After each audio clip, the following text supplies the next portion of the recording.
and can always push in a melee support like Tahm Kench, let alone that Varus already outpushes Jhin. So these are two pushing lanes where Maokai can be kind of left on an island because Ivan Gang. Right now, ROCCAT, they see the red buff is not being started, so they expect a leash on the side of H2k, but H2k's bot lane is just kind of going to camp the second brush here, so Yak tend to stay even, but right now H2k building a decent lead for themselves on the bottom side of the map. They're going to have to be careful though. Snare goes down onto Che, Maxlore on the way in, Trigger seed, Che's going to be triggered after that, spit back to the team, Exhaust comes down, double TP, Hjarnan running for his life, Odo's here as well, so is Faxi, first blood drops for the Tahm Kench, now going to trade one back in exchange, but has Odoamne given his life, Trigger seed drops, the challenge has been issued, Odo drops in the end, that's great for ROCCAT. And this is exactly what we need to see more from ROCCAT, organized group plays, hitting their weaknesses and high help. In his own little brush in the mid lane. Curtain call coming out to clear the pressure. There's the Tahm Kench going in on the backside, delivering Daisy, and Che is the one who's left all alone.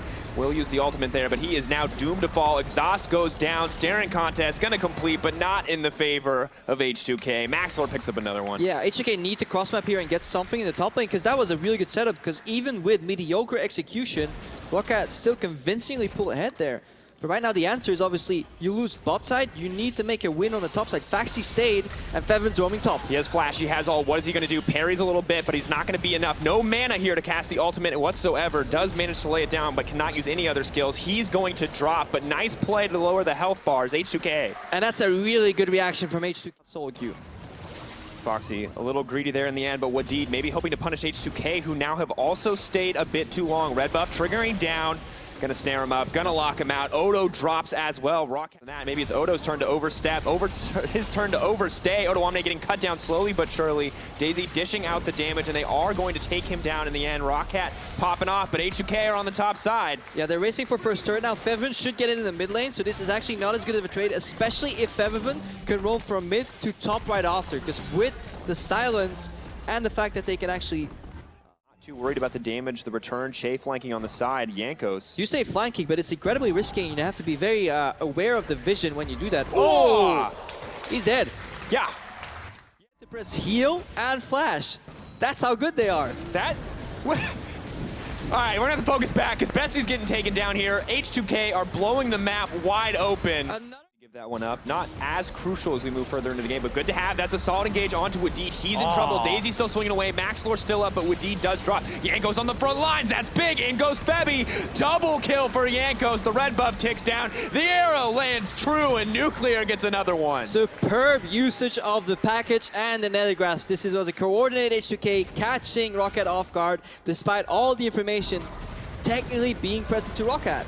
They force the engage on one guy, but they don't blow too much because they know Devour is available. Chase played so much Tahm Kench that he knows if he nether grasps Maxwell right there, it's a waste. Then they one-shot the Tahm Kench, not allowing him to use his thick skin. Great poke champions. No engage coming quite yet. Nice silence under the front lines. Maxlore's in trouble, will get eaten up. Arrow does land, snares up a couple members as well, but the turret slowly and steadily falling. H2k are gonna grab this one. Yeah, and the counter to a poke comp is either brute force all in or just let it be. You're not gonna win if you take it slow. Look at Hjarnan, half HP. ROCCAT may as well yield. Snare onto Odo, not the member that you want to hit. Arrow charging up, Nuclear. Does not gonna connect onto anyone. Odo maybe gonna get taken down. Foxy gets dropped as well. 1-for-1 trade. Good pickup right there. Nuclear is strong though. He is the man to watch in these fights, dealing so much damage. Watch the arrow. Where's it going to go? Healing reduction down onto Maxlore as well.